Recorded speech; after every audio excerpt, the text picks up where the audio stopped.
these four things that go out, and then what you see is they call it a lei, and this pattern was called Maui Beauty. And if you look at this one, this is at the bottom, but you see this is connected to this part here. It's only this center part that is separate. It's not connected. Oh, so it's like a line where you just could draw a line from one place right on to the So next. they almost make like a snowflake. You know how you make snowflakes? And then you cut it, and then you lay it down. And so when you lay it down on the pattern, that's all the casting. You know, first you have to baste it down, and then you have to overcast all those raw edges and tuck them under. Applique, I think we may have called it, right? Would that be the I name think of that it? I've heard that too. Okay. And then the quilting comes afterwards. So, you know, when you've got Do you these know what they little- use? Oh, I'm sorry. What they used in between? It must be a cotton. Right. Just a cotton, plain cotton. yeah. That was what it was for ours. For back at the time that we're talking about, Yeah. I think that's what it was. And so this is really a beautiful one, and she, Rita, my friend, did another one, but it's a little, it feels different. The feel is different. This feel is, I don't know. Did you know what you said during the service, or when you were talking about was what a perfect layer, heaviness, lightness, whatever for here for the weather. Because it's nice, you need something, but you don't want it to be too heavy. No, it is just enough. You know, we were here in like February. It was just enough. Right now, it's a little warm, so we haven't put it on the bed. We've been all right. Right. You know how it's so pretty, just like that. It's too small to be like a regular queen because the bottom of this is showing, and it's just not. That's Rita, who knew my grandmother, and she is the one who learned to quilt, and she made a duplicate of this, which she donated to the church. And you have this picture too. So you see, that's the center. Okay. That's the pico, the center, and this is the lei. This is really, when you look at it and you consider the work involved, it's a good one. And then there on the back here somewhere, now I'm not sure if this was dirt on my part, but there is a blood stain. In other words, she pricked her finger when she was making the quilt. You know, I what is kind of making me feel connected is that this is a woman who sat in these very same pews Right. back then, because these were from that time. We haven't gotten rid of them. We refinished them. But she sat in these same pews, and everything, the flooring is different, but everything is laid out just the way it was. The doorway is the same. We didn't have that. And she walked along that same ocean, swam in that same water. And this was your... She made one for each of her grandchildren. Okay. I don't know if she made some for her other daughter's children. She might have. That's a lot of quilts. And so my dad had this one, and with 5 children, he just sat us down and said, we're going to draw straws. And so we went to, the broom is like straws, and you just break them off, and he hid them, and the one who drew the longest was the one who won. And I did.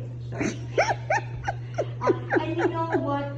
It is kind of good that I did it. I got it. Because I'm the one who came back. Yeah. I'm the one who's here. I'm living on this property. I'm taking care of this church. Yes. And It's fitting. Like a circle. Right. Okay, so it was your grandmother? Great-grandmother. Great-grandmother. What was her name? Her name was Kapela Paki. No, not Kapela. Kamake'e Paki. Her maiden name was Paki. Because that's a special line of... Yes, they are. Tell me about what that addition... Well, the Paki family was along this side. Okay, Paki Maui. Okay, yeah. That's that man on the end next to my grandmother. Mm-hmm. He's a Paki, and he is like my grandmother's cousin. And so he's part of the Paki family. The Paki family is one of the descendants was a man named Abner Paki. Abner Paki married this girl called Laura Cornea. She was a granddaughter or a niece of Kamehameha. Kamehameha was the chief who pulled everything together. But you know, there are plenty chiefs. Yes. Plenty chiefs. Yes. And some of them were half brothers, and you know, because the incest family trying to keep the bloodlines. Okay, I didn't realize that was a. That's what they wanted, the pureness of the bloodlines. Okay, even before white people came through? Yes. Okay, so this was a sense even before. This is the power that the people had, the chiefs had, because they intermarried. That's why when you saw the movie Hawaii, and he and his wife had a baby, the baby died, because very often babies died, and or they were demented or something. Really? Yes. And so, but they still clung to the idea that they were from God, and that they had this power, and you can't dilute that power. You have to keep it within the, you know, the bloodlines, like keeping the dogs, you know, as pure as possible. And, so that's why it's hard to keep track of all these Hawaiian chiefs. Right. So this Paki family, though. Yes, okay. And so there, the marriage of Abner Paki and Laura Cornea produced one child.